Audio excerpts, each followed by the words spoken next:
for this evening, our speakers for this evening are Gary, Ivy, and Felix. Gary is now an honorary senior research fellow in education at the University of Manchester Institute of Education, where he taught for 30 plus years on MAs in TESOL, Digital Technology in Education, and the PG Cert in Higher Education. His main teaching focused on technology-supported learning with a particular interest in technology-supported language learning. Ivy is a lecturer on the Digital Technologies, Communication and Education DTCE program at the University of Manchester, UK. Previously, she worked as a lecturer in ELT at University of Dhaka, Bangladesh. Her research interests lie in the area of decolonizing educational technology, technology and teacher education, and indigenous research methods. Felix is a lecturer in digital education and the Deputy Program Director for the MA Digital Technologies, Communication and Education at the Manchester Institute of Education, University of Manchester. His teaching focuses on designing context-responsive technology-supported teaching and learning opportunities. His research explores the way teachers develop digital competencies and how these shape their professional identities, especially in changing and technologically challenging educational contexts. Over to you, Gary.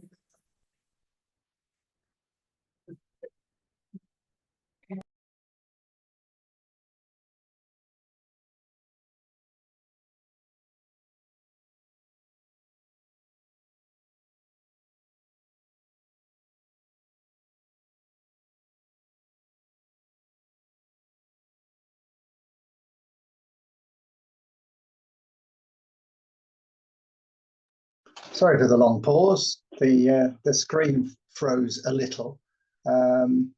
It's telling me that there was a crash, but anyway, I don't know. So hello, that's the vagaries of technology for you. So welcome to you all, or welcome back even if you attended the first session. So today we're going to follow up on what we did last week, and essentially we're looking at a transition from looking at stories, collecting stories amongst a community in order to begin to do something meaningful. And we set up a WhatsApp group, and we've had quite a lot of interesting activity, quite a lot of discussion on that, some of it about certificates. So if you're having problems with your certificates, you can always come back, join the WhatsApp group and talk about that, and then sort of talk about something really interesting and meaningful afterwards. And we're going to look at the stories that we collected. We obviously, we collected a few stories. We picked a few that we thought might be useful. And the purpose of today is to move us forward, to begin to form a community. So the whole point of this process, the point of collecting stories, the point of analyzing the stories is to begin to look for doing meaningful things with what you're talking about. So if we tell stories together, as Danny Burns said, we create a collective understanding, and then maybe we can use that analysis of those stories as a form of data that we can use to present to authorities to do something with that. So today, essentially, we're going to explore, we're going to look at an initial story and get you to think about that a little bit. So this is one of the stories that we collected as part of our project. So don't forget, this is based on the project, as Priya said. So some of this material is material we collected as part of the project. So we went through this process. So we're talking about this, as a way of doing things in the kind of project we're talking about. But ultimately, it's about you guys maybe working together, maybe in your local regions, or maybe more nationally, or it could be a school group, it could be a group of schools within a local region, it could be state level, but essentially it's beginning to form that community, tell each other stories, do a bit of thinking about those stories. We talk about an analysis maybe of those stories, but we're academics, but we're talking about beginning to sort of look for ideas that help you. So I'm going to look on at some group reflection. Then we're going to do some group reflection. We'll do that together. And then the idea is to create a viable community of practice. So, you know, the point of a community of practice is you come together to explore something specific, something, talk about your domain. So our domain is teaching, our domain is language teaching, although some people are not language teachers.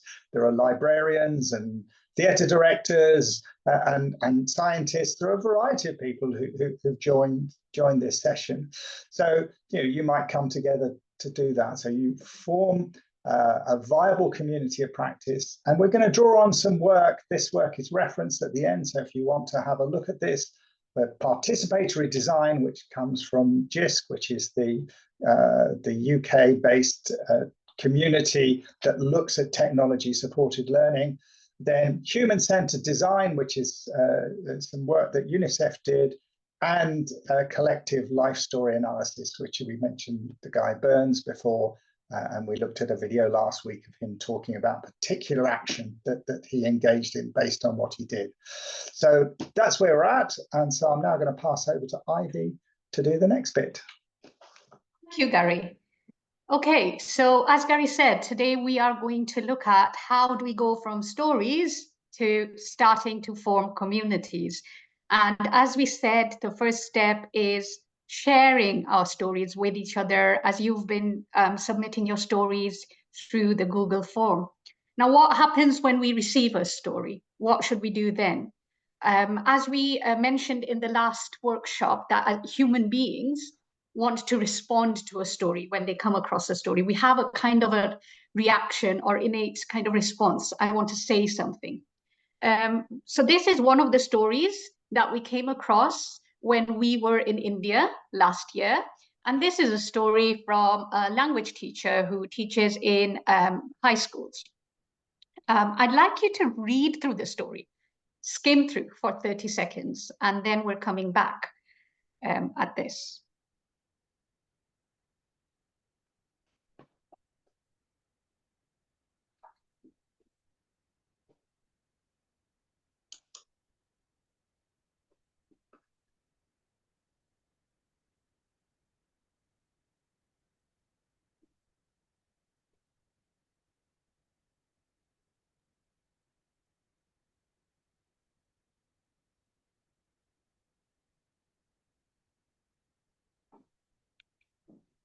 So, Felix, what was your reaction when you first came across this story? What did you think?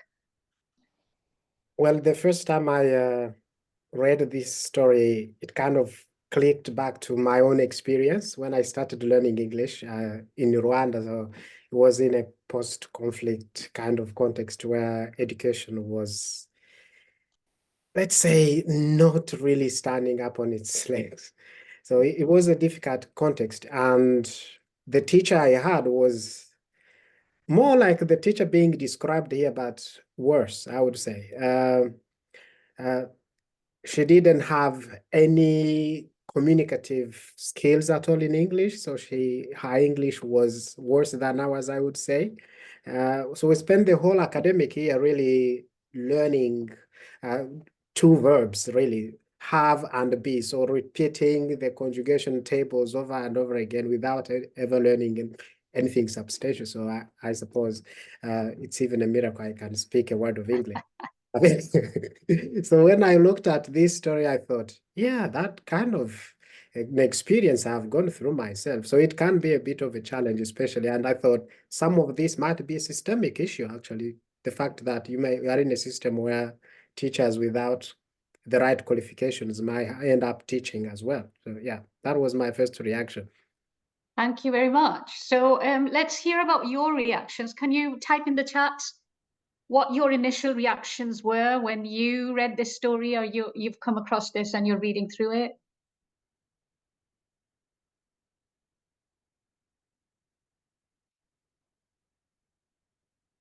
It might be a brief reaction.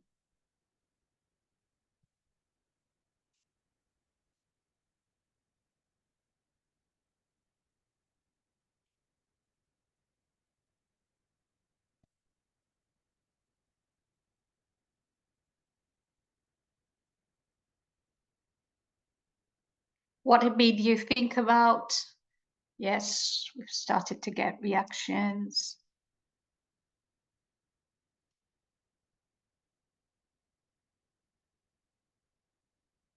Okay, so breaking through and innovating, that's from Ignatius. So that's what it reminded you of. Priya is saying that it feels good that the teacher shares their problems.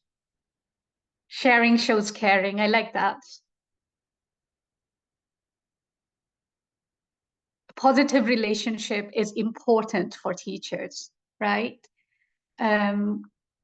Sharing can help overcome challenges. Okay, so you can see that we're picking up on key ideas from the story. We're kind of automatically analyzing what the story is about, how I connect to the story, what's significant for me and my life as a teacher, right? So if we go to the next slide now, what happens is this is the beginning of the process. So at the beginning of forming the community, we'll send our stories in, we react to each other's stories, use the story as kind of a tool for prompting dialogue amongst each other or story sharing amongst each other. Just like I shared a story and Felix shared his story in response to that story. What happens is that helps us start to build connections. We start to understand what our community is about. We start to understand what's important for our community. And over time, we start to feel comfortable with these groups of people and in the space that we are creating for ourselves. So it's kind of an informal way to start to get to know each other, start to kind of think about what's important for us collectively. After that, we move to a bit more systematic way of exploring these stories. Now, you might ask, why do we need to do it systematically by following the frameworks we just mentioned? Well, one of the things Danny Burns talks about is that if we don't do it systematically, we might end up addressing problems that have no evidence. So when we look across all of the stories and try to find out which is the most significant problem for us, or what do we value most as a community, that is taking action based on rigorous evidence, right? Or else what happens sometimes is that communities tend to work based on the loudest voices. So stories open up these platforms and it gives us a sense of understanding of what we're doing and why, and it gives us collective ownership. We understand together which problems are significant for us. The rest of the session is, so how do we do it systematically? We've shared stories, then what? What are the steps? What we've done is we've combined participatory design, human-centered design, collective life story analysis, and we've tried to simplify the process. There's no one right way of doing it. Today, we're just trying to give you a flavor of how it's done. And you can see examples of how it has been done across the world in different communities by sharing this link after this session. So let's start with the systematic way of analyzing stories. Step one is key ideas, finding what's significant for you. Just as you've been doing right now, I ask you, what's your initial reaction? What did you pick up? What's significant for you? And one thing I want you to remember is there's no right or wrong answer to this. It's about you. What's significant for you? If we're all answering the same thing, there's no point in doing this. We want many different ideas. Today, we don't have much time, but if you're doing it within your communities, for step one, you could go through these questions that we've put up in the slides. You can ask yourself, what's important for me? Is there anything surprising? Is anything conflicting for me here? Can I spot any aspirations or needs that the teachers have? Does this teacher have a strength that I find inspiring? What are the emotional aspects of this? What motivations, values, behaviors are there? We can ask ourselves, why are things happening? What's the cause of this happening? So I want you to pick one or two questions from here. Let's go back to the story. And can you post your key ideas in the chat area? So ask yourself one question and post your response in the chat. So that's step one. can we go back to the story? Yeah, we can. Can we paste these in the chat area, please? Yeah, can we paste the questions in the chat area, or people, before we move on, might like to take a picture? I mean, you may be using a phone for both viewing the slides and attending the Zoom, but it might be useful for you later anyway. But just think of keywords, so sort of surprises, conflicts, obstacles, strengths, or yeah. So there we are. So people have a screenshot. Okay, I'm going to move on then. I was just delaying to give people a chance to do that. Thank you, Gary.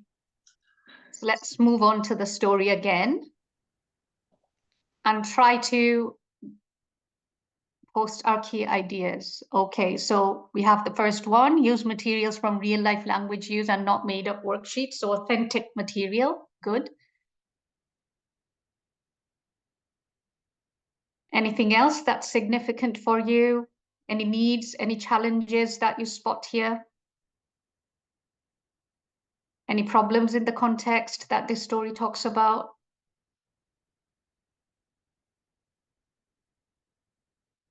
Okay, so Bhanu says lack of motivation. So Mohua says empathy and collaboration are important for the context. Yes. Good key ideas.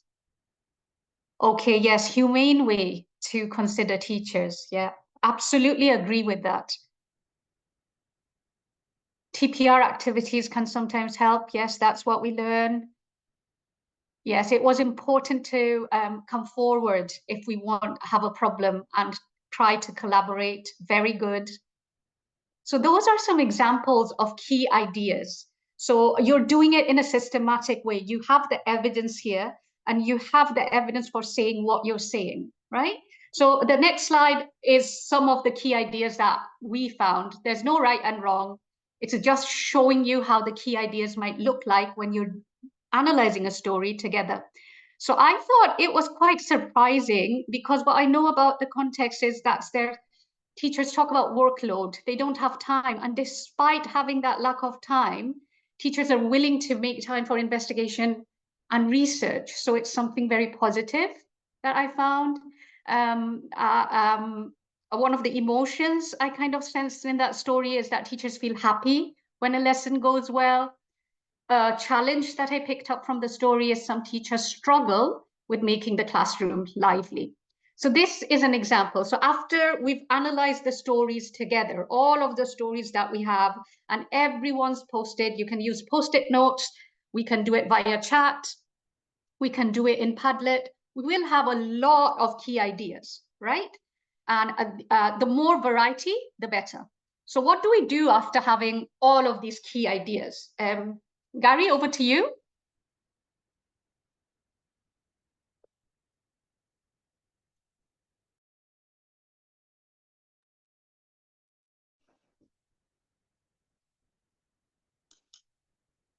So I'm just proving you can't multitask. Okay, so I'm running the slides in the background and also sort of trying to think what I'm going to say. So the idea then is that we begin with key ideas. So when you start looking at stories, so the stories that you've collected, you start thinking about them, and in the same way that Felix reacted to them, the same way that Ivy reacted, in the sense that, well, these are sort of things that come out.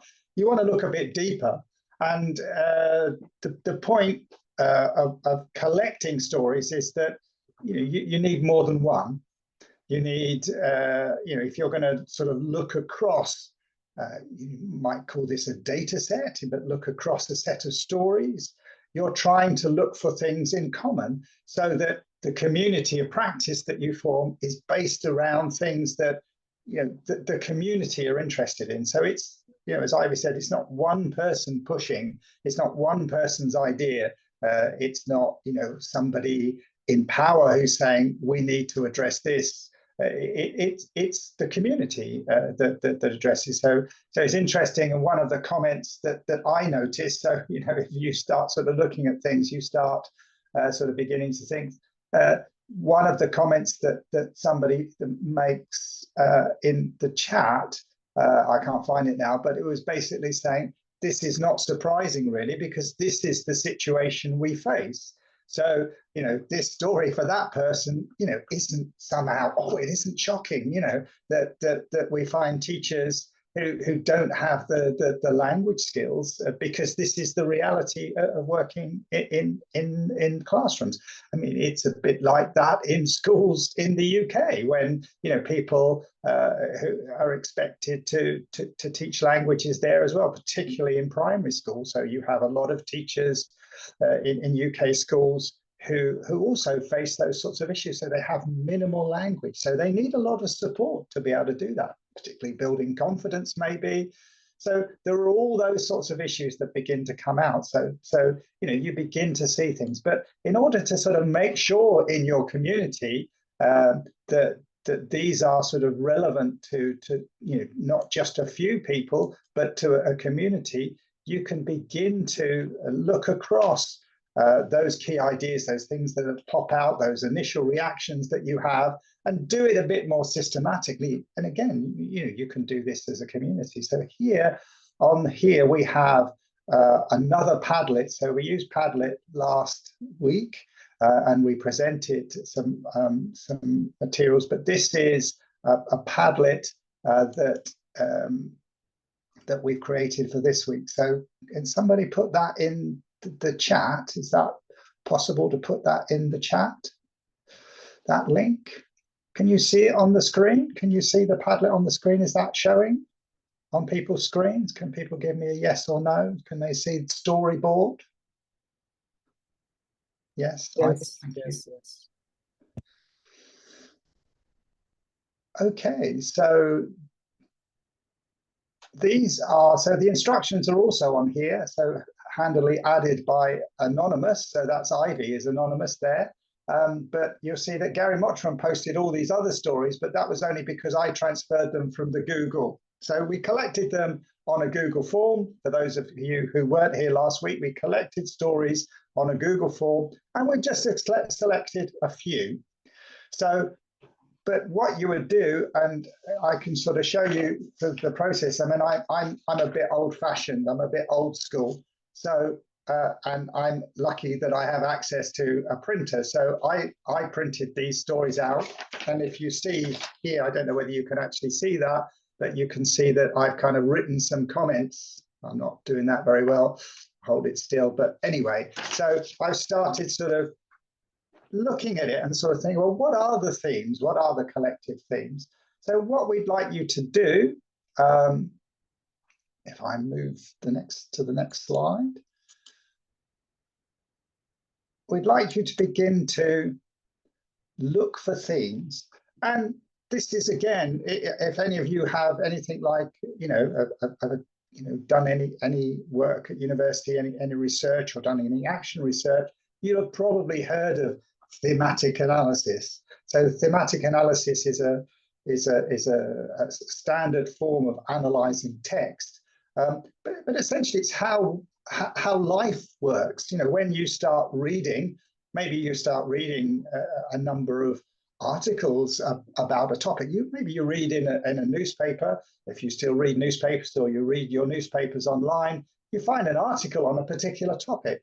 And then, well, actually, these days, AI probably pushes another article of a similar, a similar topic to you anyway. But you get interested in something, you start searching around for other articles that give you that information. So, and you begin to develop, you see that there are thematic patterns that occur within that material. And this is the same process that we're going through here, in the same way that Felix, you know, this rings true for Felix. So somebody else commented, this is not unusual. You know, so these are the sorts of themes that are kind of in the world. But if we look at a series of different sets of material, different stories, we can begin to see what these stories have in common, and the community of practice can begin to cohere around a particular topic. That doesn't mean you ignore the other topics. You can come back to those, but you look for something that everybody agrees that they're interested in.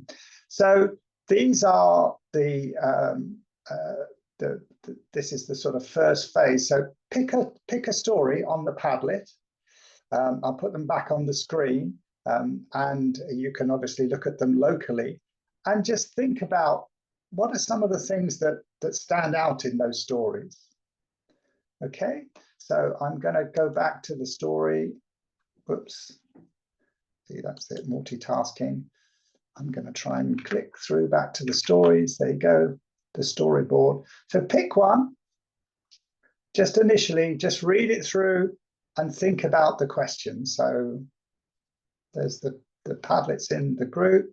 And do we have the questions there as well? Can somebody post the questions into the chat? Just to remind people, I can keep that on the screen. I can go back to that.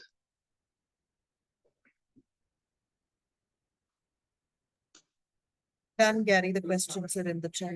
Yeah, so the questions are in the chat. So thanks very much for doing that. So just look at one of the stories initially and think, what's this story telling me? What are some of the things that come out for me?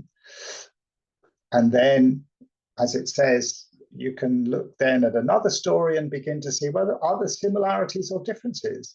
And let's see where we get to. So have a look at one of the stories, look at what things pop up for you, and then maybe see if you can find in other stories, look in other stories, see what comes out there, see if there are similarities or differences. So we give you a few minutes to just explore those stories.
So does anybody have any ideas? I mean, you don't have to read all of it. Okay, so maybe I spoke too soon. So there we go. Peer support, brainstorming with family, being open-minded. So, okay, so there's some ideas there. I mean,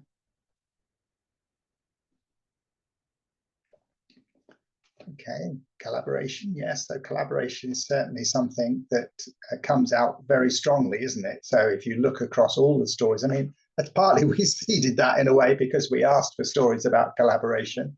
So, but okay, importance of mentoring.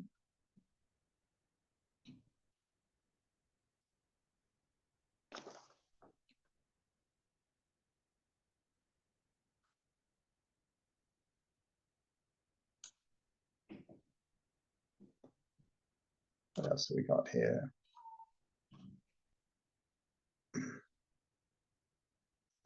Yeah, okay, so we've got some, Manushi talks about the diversity of expertise, encouraging participation from teachers with various strengths. So that kind of, again, mentoring or working together, collaboration, that comes out very strongly. I mean, that relates back to, you know, the first story that Felix and Ivy presented. So that's also something that, you know, that clearly comes out.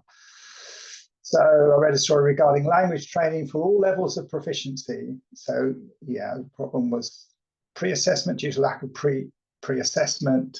Okay, so that was also about teacher learning how to do differentiation.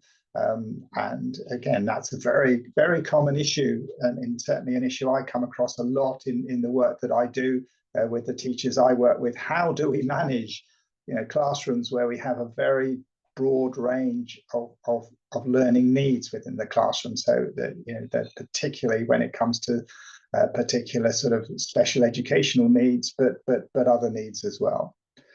Okay, so there's lots of things coming out then. Determination and willingness.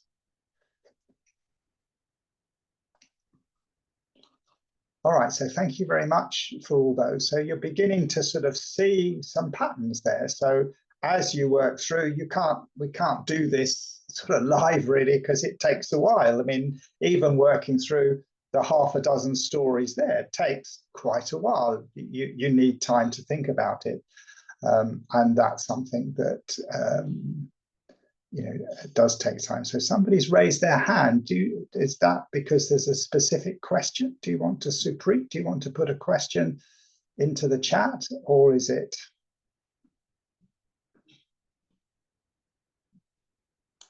Okay, so I'm going to move on, and now this is Ivy. You're going to talk about this one, I think.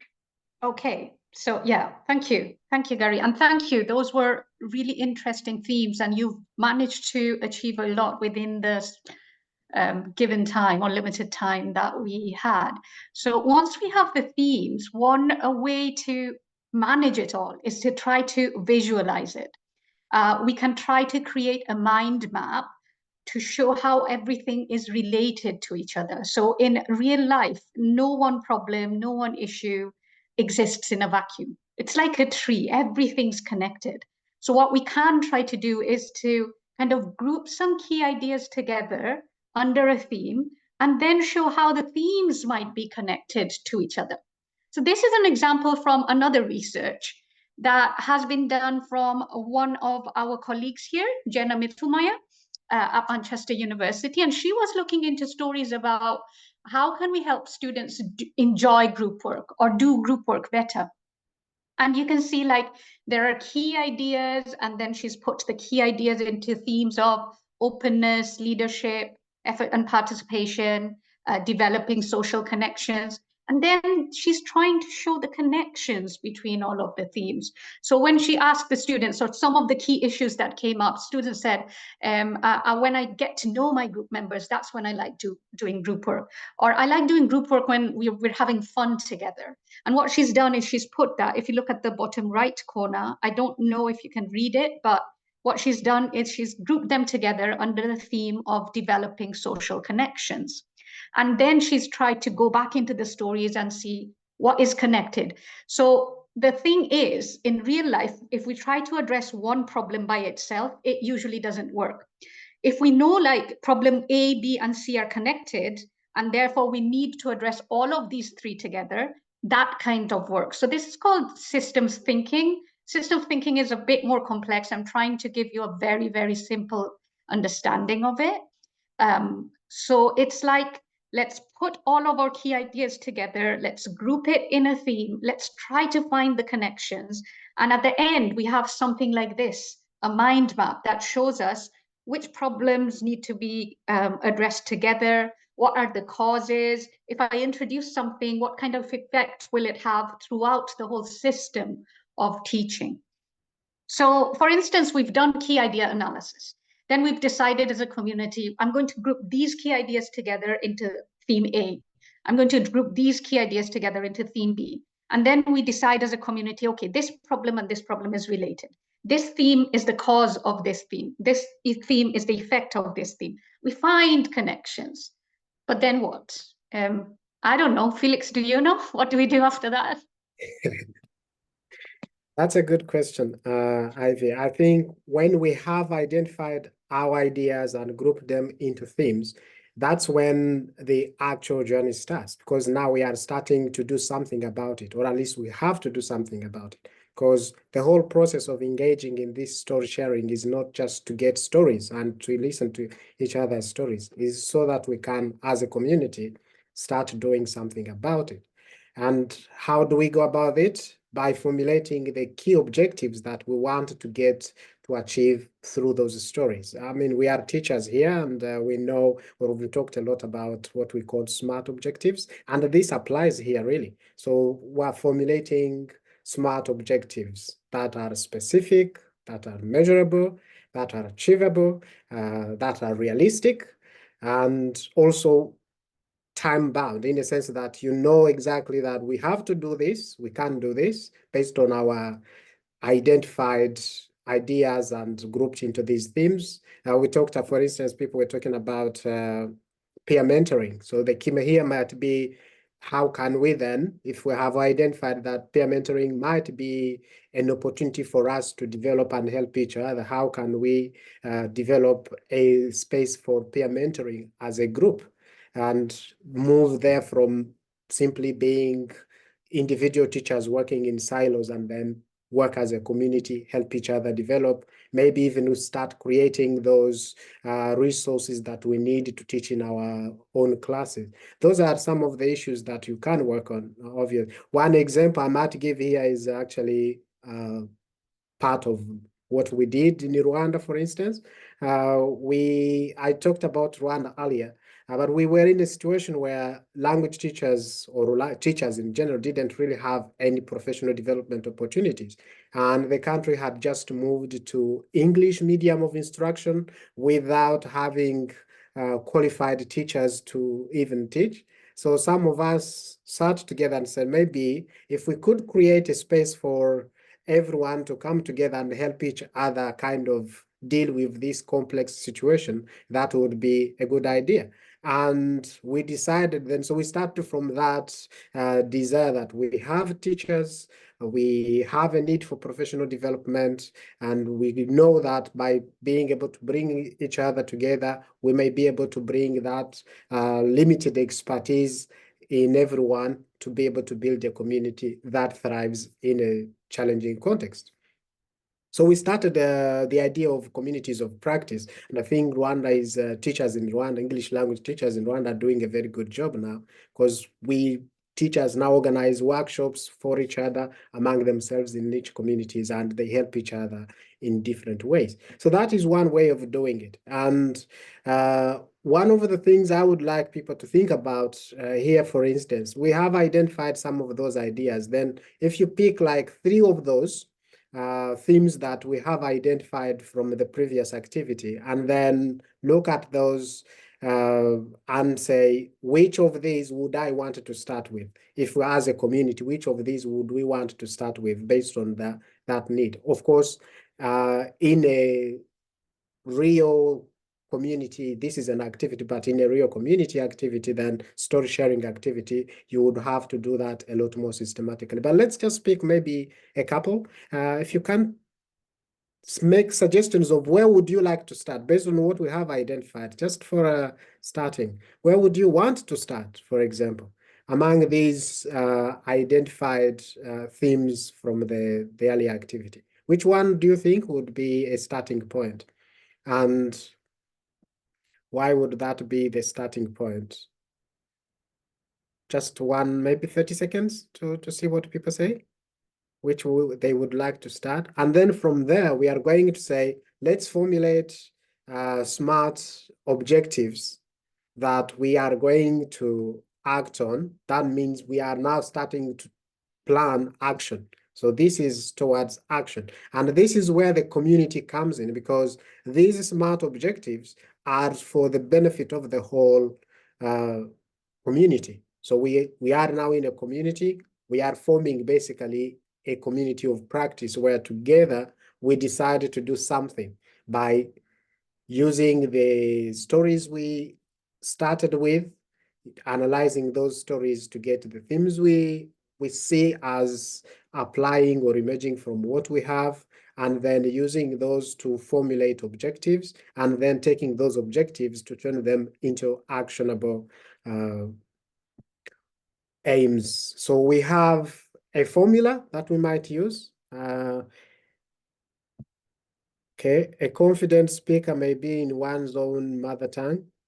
Okay, does this maybe have to suggest that we might want to start from how we can use the mother tongue as a resource, for instance? Potentially. Okay, I don't think there is anything else yet, at least. Now there is a formula. So the one way of doing this is to start with how might we statements. These are statements where you start by using action verbs, and you can see on the screen, and you have also a link there that you might use as a resource when you get the slides and work with that. So you're starting with how might we, and we talked about being smart in your objectives. So if we are to talk about peer mentoring, let's say how might we create peer mentoring opportunities so that we can support maybe first generation learners in our classrooms. Now, we are being specific based on the stories we have created, and we have to decide to do something. Now, this is something we are basically setting action points. So these are how might we statements are not just some things we are going to say and leave it to that. We are deciding that we are from here, we are going to do this, and this is what we want to get out of it. If there is nothing we are going to get out of it, then it's probably not a good or a smart objective in the first place. So we have to set that, these statements. I wonder if, again, in your analysis of I'm trying to look in the chat and see what people have suggested so far, whether there are any suggestions, new ideas of what we may build powerful handle over the public speaking. Okay. Based on the stories we have looked at, for instance, there are a few things we might want to bring about. So there is all this idea of collaboration that comes up a lot. But what is the purpose of that collaboration? Because if we are simply saying, let's collaborate, but what are we going to, we might ask how much we enhance collaboration among these teachers in this community, but for what purpose? And that is where the so that comes in, defining what we want to get out of it. The idea of SMART objectives is that they have to be measurable, and the so that is meant to help you measure that. So that's something to think about. Next slide.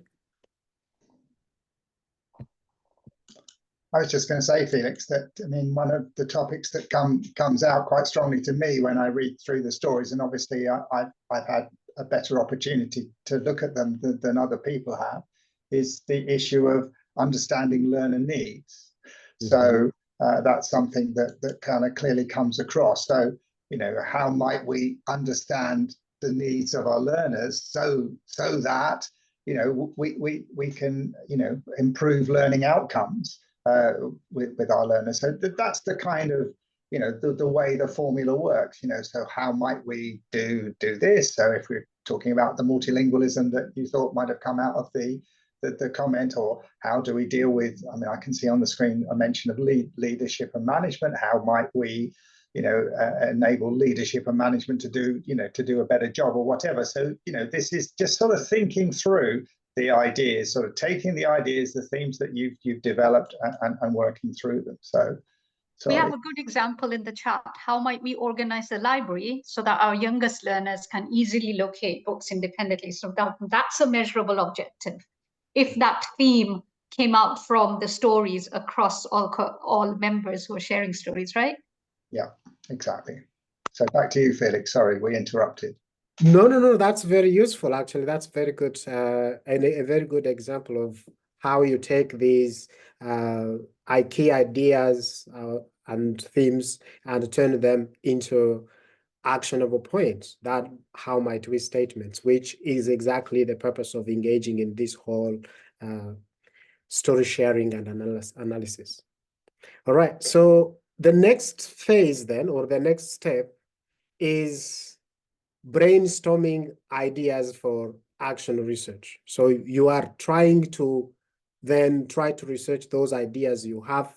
So you have identified your how might we statements, and then you need to generate action ideas that you might then build from the objectives you had and try to improve the professional development again from the whole community. So this has to connect with the whole previous steps. So we started from the sharing of stories, then analyzing those stories to identify key ideas and themes, and then using those themes to formulate your objectives, and then moving from those objectives, which you have done, to formulate your statements of action, and then generating those actual statements.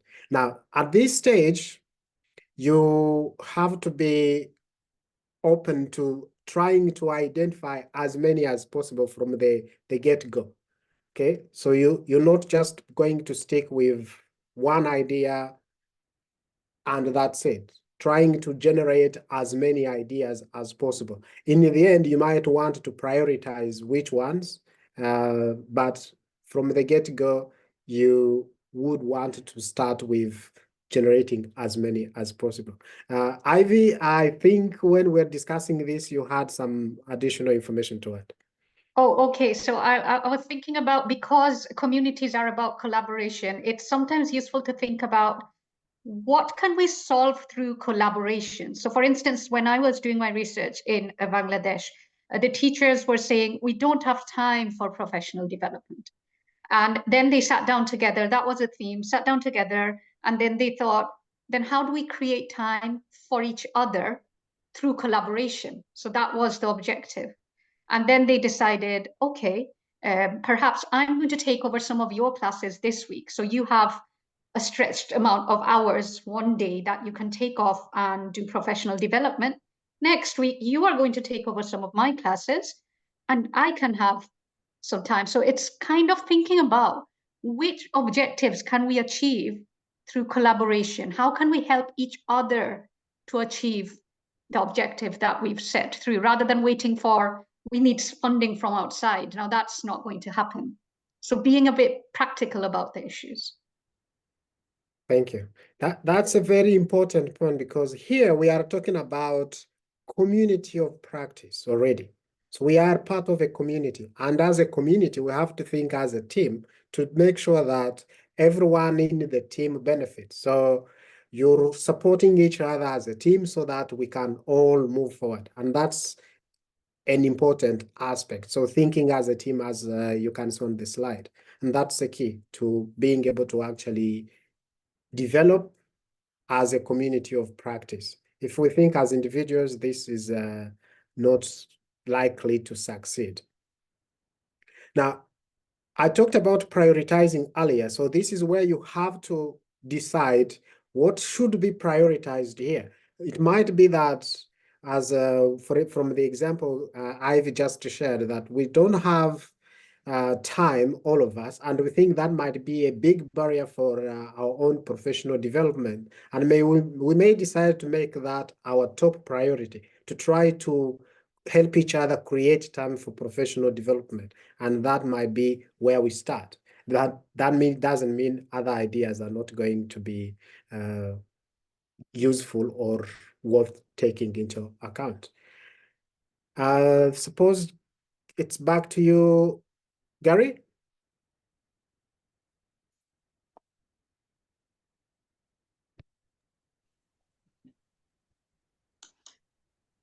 Okay, so I'm conscious we're running out of time. So Priya has appeared on the screen. So that means we're running out of time. And I was trying to push you on, but didn't work. So essentially, we've been through a process and we've shown you the kinds of things you could do. So you could use Padlet to collect your stories. You could use Google.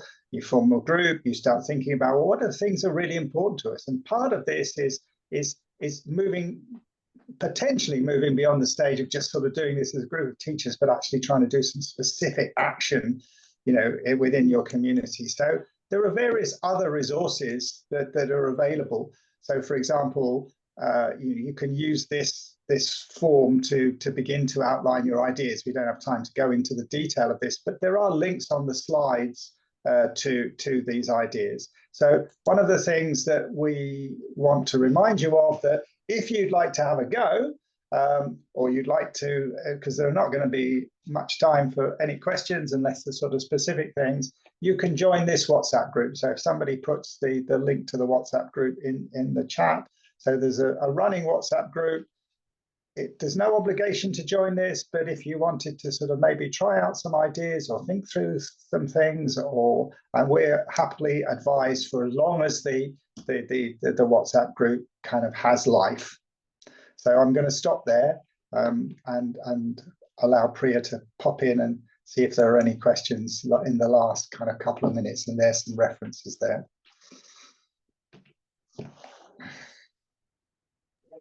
Thank you very much, Gary, Ivy, and Felix. I think that was a very engaging session, and I really liked to read some of the stories. I'm going to go back to the Padlet link for sure to read some more of the stories, and I'm sure all our teachers kind of agree with me when I say that these two workshops have been really engaging, and it's given us very fresh perspectives on developing a teacher community of practice. Thank you very much for that. I do not see any questions in the Q&A section, and I don't think we have any in the chat as well. I'm checking Facebook to see if there are any, but we don't have any yet. So can we put the link to the WhatsApp group in the chat? Can somebody do that? Yes, we've already done that. I'll do that again. You'll also presumably get that as part of the email that you get from the British Council anyway. So if you don't happen to get it and you are interested, it will come out. So the best thing is to kind of click on it now, and then it'll open up in a separate screen and you can come back and do that. But you will get that from the messages you get from the British Council. So. Thank you so much. May I request Mahua to paste the feedback form link in the chat? And maybe we can stop recording at this point.